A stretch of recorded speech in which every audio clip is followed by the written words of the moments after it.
Chesapeake Beach Ethics Commission on April 23rd, 2021 at 1:02 p.m. First item of the agenda, after call to order, is Pledge of Allegiance. And we'll start with the flag here. I pledge allegiance To the flag of the United States of America and to the and republic to the republic for for which which stands stand one one nation, nation under under God, God, indivisible, indivisible, with with liberty liberty and and justice justice for all. Thank you. All right, next item is approval of the minutes of the April 9th, 2021 Ethics Commission meeting. They were circulated by Sharon Hum a couple of days ago. Does anyone have any additions or corrections? No. All No, right, they are deemed approved. The next two items are B, consider proposed changes in rules of procedure, and C, consider one or more complaints of violations of the ethics ordinance. I would like to take them in reverse order and deal with the complaints first and then the proposed changes in rules of procedure. Is there any objection to that? No. no, Without objection.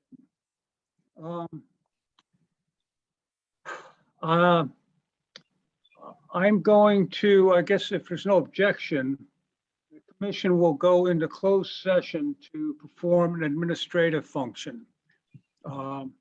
And when we're finished with that administrative function, we will return to the open meeting. Is there any objection? I second that. That objection, No. we shall do it, assuming we can. Sharon, do you know how to do this? Yeah, Did- Holly's going to be able to have you join. Okay. Yes, so I'm going to move all commission members and Sharon over into another room. So you'll Okay. be by yourself, and then the others, myself and anyone from the public, will wait here until Okay. you're finished. So Thank I'm going to open your room now. Thank you, Holly. Thank you. This is pretty efficient.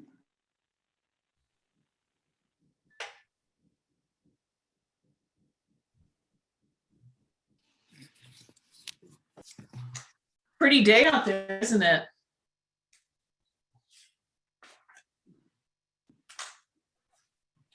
So Mike and Ingrid, you should have received a notice to join the closed meeting. If you just hit accept, it should take you there. Yep, no problem. Okay.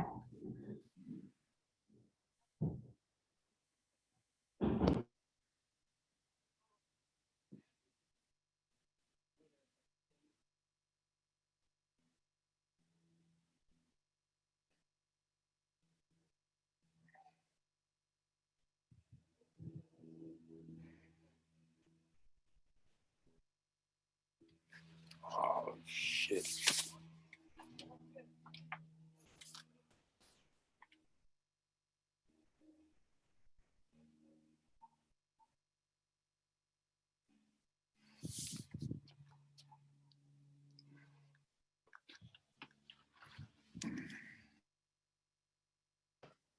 Mike, are you not seeing the notice?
Uh-oh, oh.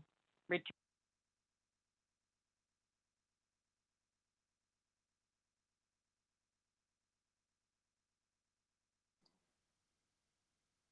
And apparently we have to unmute ourselves again.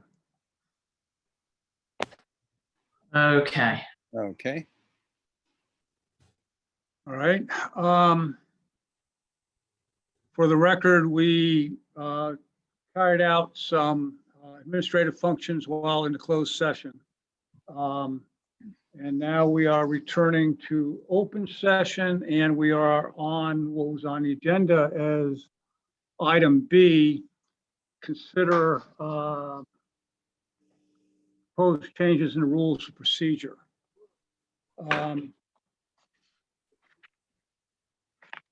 Fred, in what you circulated, there were a number of changing lowercase to uppercase and changing respondent to subject to the complaint.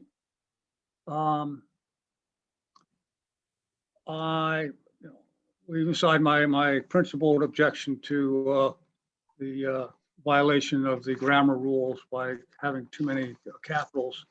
The only one I would object to at this point is section 510 on page 4, which is to capitalize advisory opinion. I can't see how that's the particular name of a particular person, place, or thing. Which one, Phil? 10, paragraph 10 at the top of page 4.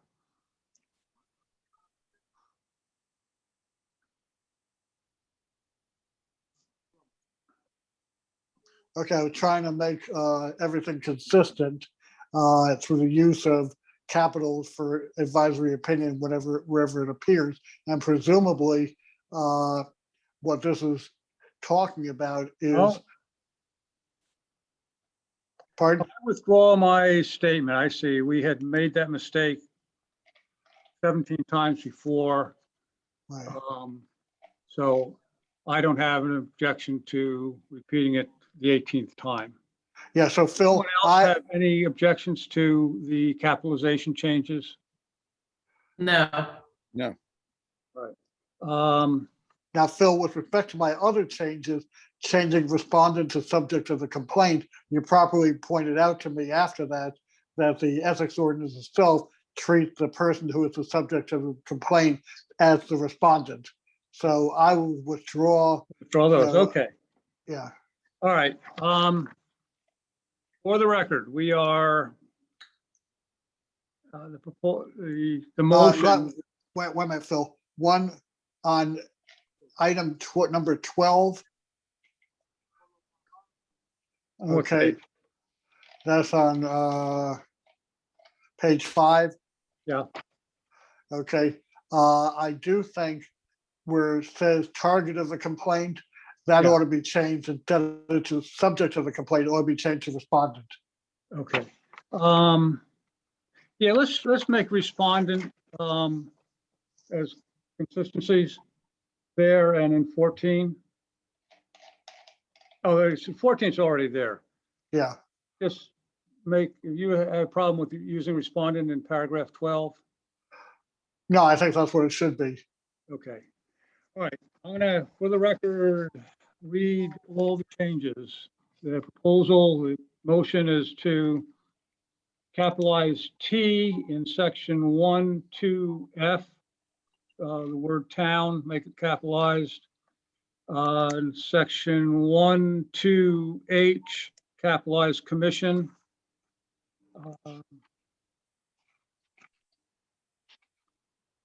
In section 510, capitalize twice advisory opinion.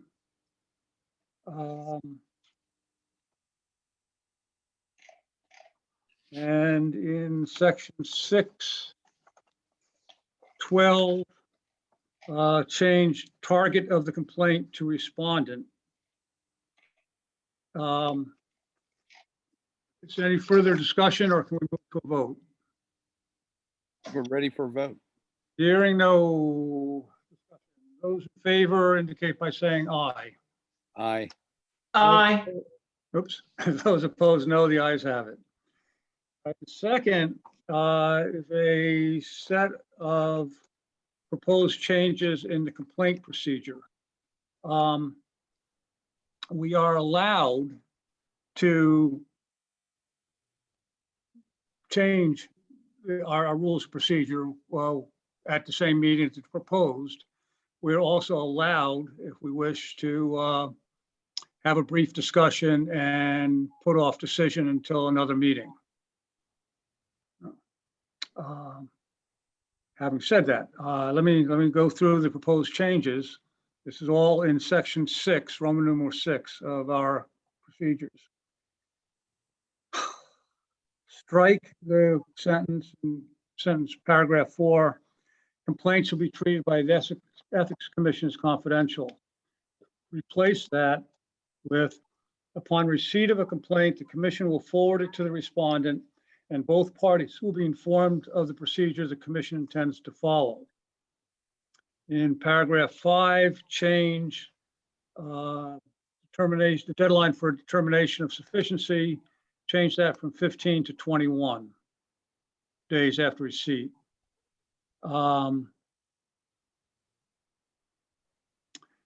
Also in 5, change the phrase party filing the complaint and the subject of the complaint, change that to complainant and respondent.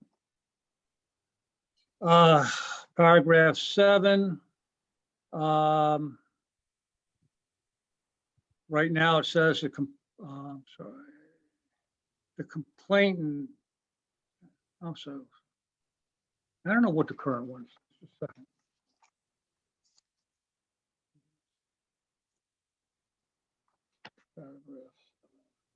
All right. Currently, paragraph 7 says the subject of a complaint may be represented by counsel at all stages of the proceeding. The subject of the complaint is responsible for any and all legal fees associated with legal representation. The proposal is to say both the complainant and the respondent may be represented by counsel, but each responsible for his or her own legal fees. And the last change would be to strike all of the current paragraph 14, which reads, a final decision by the commission that no violation of the ethics ordinance occurred shall remain confidential and shall not be disclosed other than to the complainant and the respondent. And Phil, one more, just to make sure that it gets captured in number 12. Remember, we want to change target of the complaint to respondent. Wait a minute, where? That's paragraph 12. Same Oh, change we okay, made. yes. Yeah, thank you. Yep.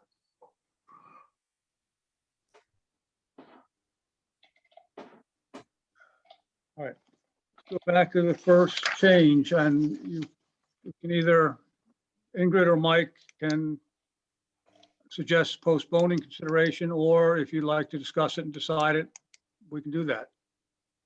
Why don't we discuss and decide? That's fine. Okay. Any discussion on changing the provision from saying all complaints are confidential to saying we will serve the complaint immediately on the respondent and inform the respondent of the procedures? Any discussion on that? No. No. All right, those in favor of making that change indicate by saying aye. Aye. Aye. Those opposed, no. The ayes have it. In paragraph 5, the current, the substantive change is to give us 21 days to decide on the sufficiency. And then there's a editorial change of using words complainant and a respondent.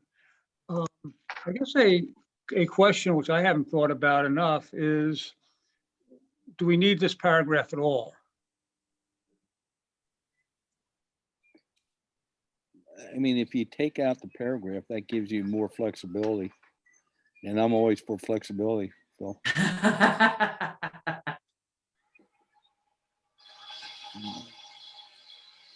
But then on the flip side of that, does it make it too open-ended? It's a balance, you know, between how much flexibility you want to provide the commission, which, you know, from our perspective, you always want to give yourself the greatest amount of flexibility. As far as the other question is, then does the general public and the respondents, do they need to have a quick turnaround time? So depending on who's here on the commission, you know, is an impact. So, you know, I think us three can probably get a quick turnaround time, but you know, if we're not here, who knows? So I think for good governance, you know, 21 days is, you know, is a good balance, you know. I agree. So you want to keep the general provision, but just change it to 21 days? Yep. I think so. Yep. All right, that's probably going to pass. I reserve the right sometime in the future to propose to eliminate it altogether, but you know, that proposal wasn't made before today. Yeah. So those in favor of the changing the 15 days to 21 days and the editorial change of using words complainant and respondent in paragraph 5 indicate by saying aye. Aye. Aye. Those opposed, no. The ayes have it. Phil, on an aside, I think I might support you in the future. Yeah. We need to think, you know, we haven't done this before. Right. And I will just generally say in the courts, you know, there's some time limit, but it's not 21 days. The defendant can move to dismiss for failure to, you know, state a complaint that alleges a violation, clearly enough alleges and plausibly alleges a violation of a specific law. You know, that happens all the time. It's not an automatic. The court doesn't have to address that unless there's a motion. It may, but it certainly doesn't have to do, you know, as Mike is pointing out, you know, within 15 days. So yeah, let's all think about it for the future. Okay. All right, next paragraph is 7. And the change is from the current language saying the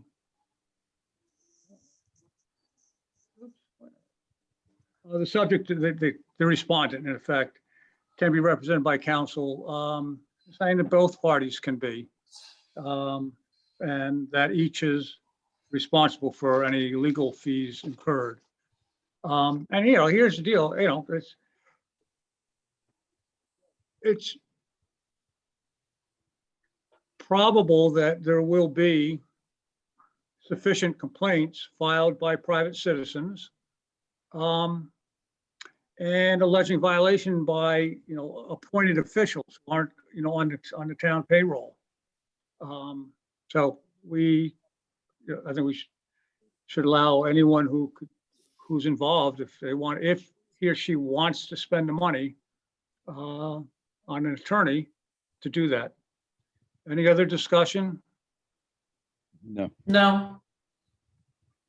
All in favor of making this change indicate by saying aye. Aye. Aye. Okay, paragraph 8 is the simple changing subject of a complaint to respondent. Any discussion of that? No. Nope. All those in favor indicate by saying aye. Aye. Aye.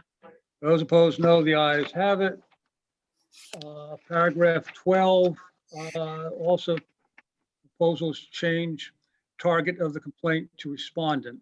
Any discussion? No. No. Those Those in favor of making the change indicate by saying aye. Aye. Those opposed, no. The ayes have it. And the last change is to eliminate the paragraph 14, which says a decision that no violation of the ethics ordinance occurred shall remain confidential and shall not be disclosed other than to the complainant and respondent.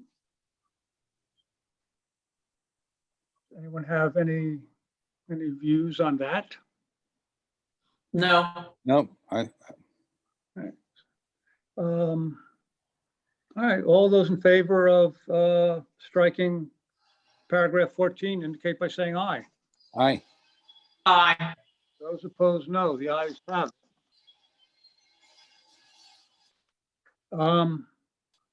There's a matter which is not on the agenda because it didn't occur to any of us until today, of course, or yesterday, which is that I don't know, actually, Holly or Sharon, what's the status of people having been informed of the financial disclosure requirements?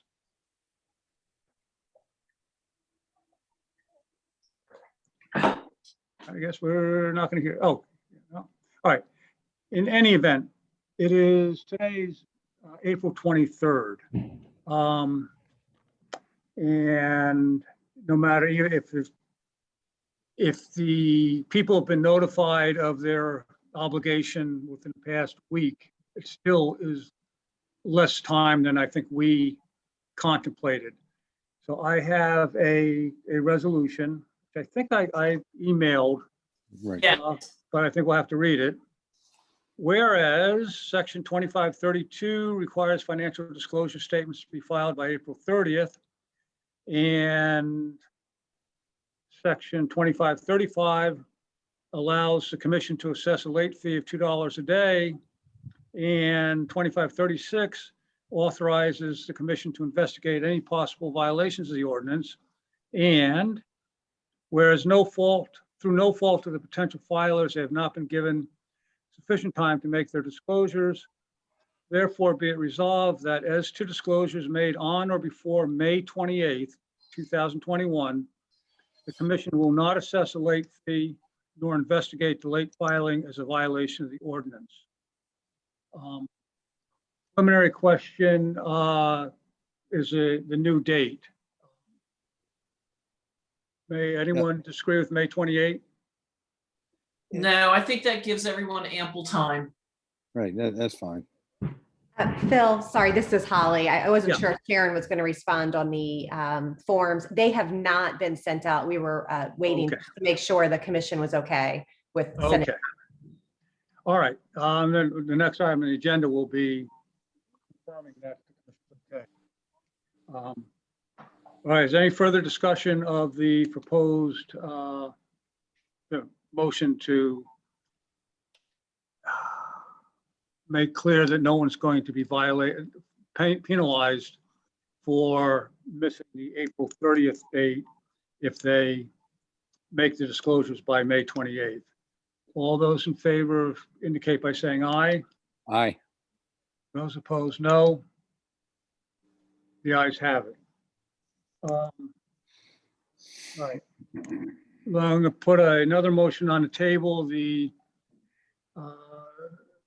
commission approves with great thanks to the town staff the revised public disclosure forms, and request that the potential filers be informed of their existence and where to find them and how to fill them out, and the new effective deadline.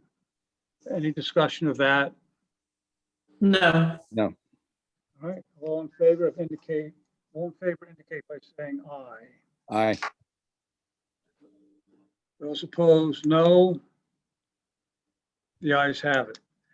I have in the back of my mind that there somewhere, either in the ordinance or the rules of procedure, we cannot vote on a proposal to recommend a change in the ordinance at the same meeting that it was introduced. Does that ring a bell with anybody? Yeah, I think so, Phil. I thought, I do remember something like that. Well, that just seems like good procedure anyway. Yeah. I know the town has something like that, you know. Right, yes, they do. Maybe, Well, Phil, it used to be that you couldn't vote on a rule change at the meeting it was introduced. Mhm. But I don't remember anything about not being able to vote on a recommendation to the mayor and council about an ordinance change.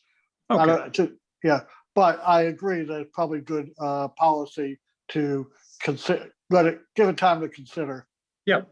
All right, so that, what I'm gonna do is I'm gonna read in the motion to change a section of the ordinance or recommended section,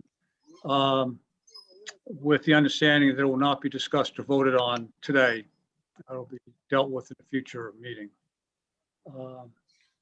This concerns section 2518, specific conflicts, real property. Would add the word directly before effect in the first line. So it would read, a covered person may not participate in any matter that would directly affect the value of real estate, etc.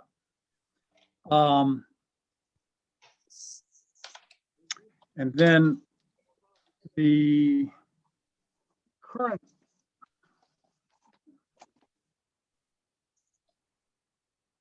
Phil, the word directly on that purpose, is that because you're trying to say that if real estate goes up because generally the market, that's not impacted. But if it goes up because the sewer lines extended out to his property, for his property, yes. then that's, Yeah, okay. we're going to have problems with this. You'll see when we look at the Evans case, both sides of the argument relied on claims that if we do it my way, everybody's housing values will go up, right? Right. And obviously the town council certainly can't operate if nobody can vote on improvements in the water park because that affects property values, desirability.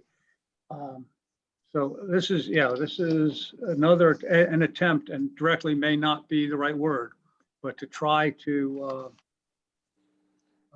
allow.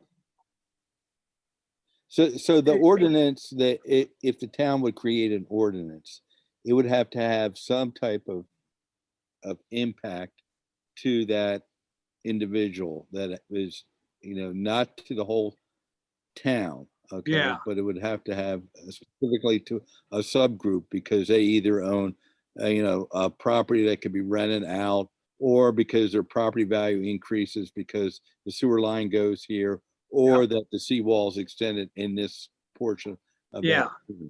Yeah. All right. So the other change here is what it currently says, you not participate in a matter that would affect the value of real estate, et cetera, in which the covered person or a relative has an ownership interest. Then it says, except where the effect applies generally to real estate throughout the town or a neighborhood or section of the town.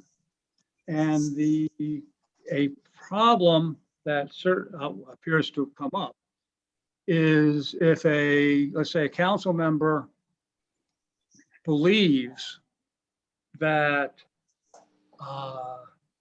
the proposed change would affect everybody in the town, there's no provision for revealing that he or she has a property interest that will be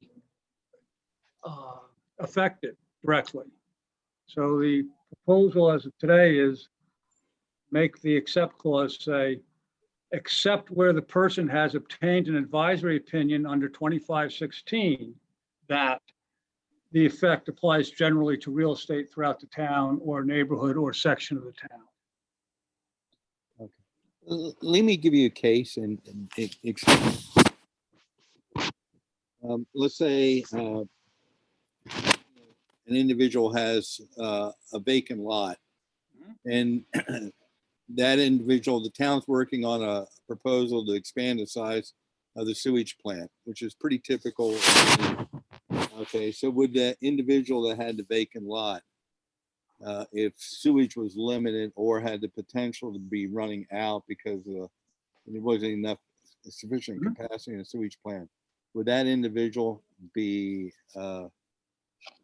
should recuse themselves of that, or would they have the ability to vote on that issue? Well, what I'm thinking at the moment is to not answer that, to say that person has to obtain an advisory opinion Okay, that we would give based on fact. If the proposal is to extend the sewer line one building lot that is owned by an official, that seems pretty clear. Right. If it's to extend the sewage line to allow the creation of a new neighborhood, that where an official owns one lot, that's less clear. okay. Um, I mean, the issues that tend to get most impact for ethics tend to be sewage expansion and rezoning. Okay. Yeah. And then the potential of rezoning, let's say your house from, single family to multiple family or other, has a huge impact on your real estate value. Yeah. And also in the neighborhood. So those are going to be the key issues, I think. Yeah. Figure out how to go forward on the ethical issue. Yeah, because the person, the official may be the neighbor of the person who wants to convert from single family to multifamily. Yeah. And we got to figure out how to protect everybody's interests there. Right. Right. That's a good point. That's a real good point. It's not, okay, well, that's that. I think what's the only other question is, next meeting. I Anyone think you have had any- proposed the 7th, hadn't you, Phil? What's that? Hadn't you Oh, I proposed? did, yeah, I tentatively, yeah, that's in the draft. Is anyone, that okay?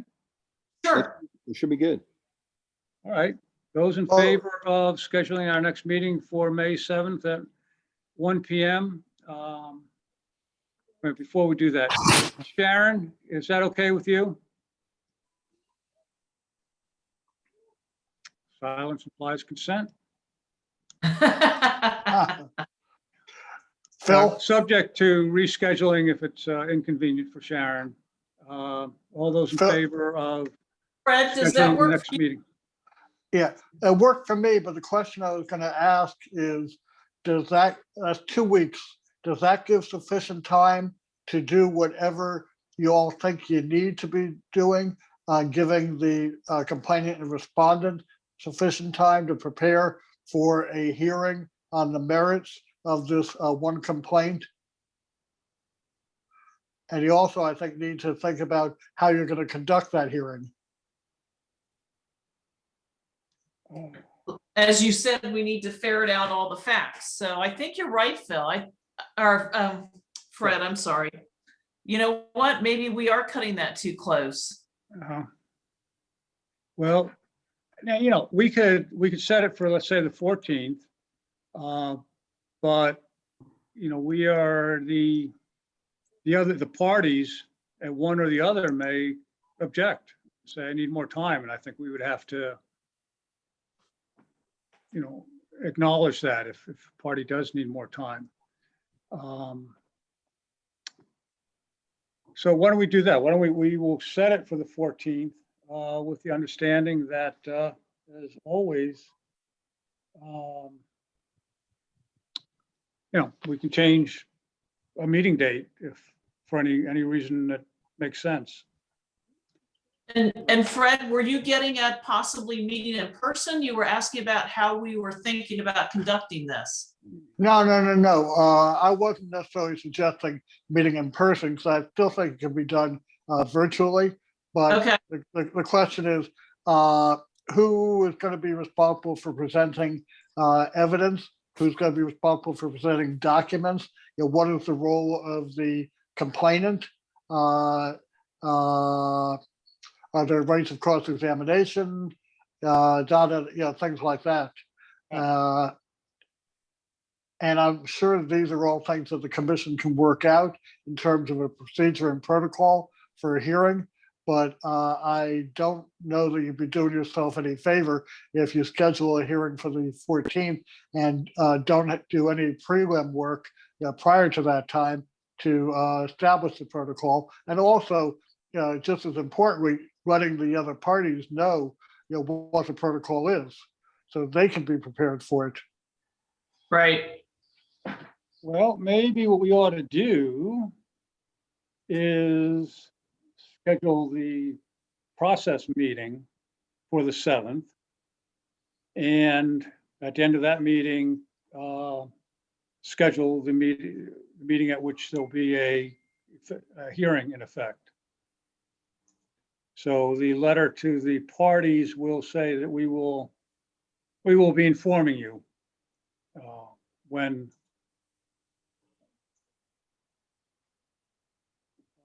to hear from both parties on the merits. We'll let you know shortly, in a couple of weeks.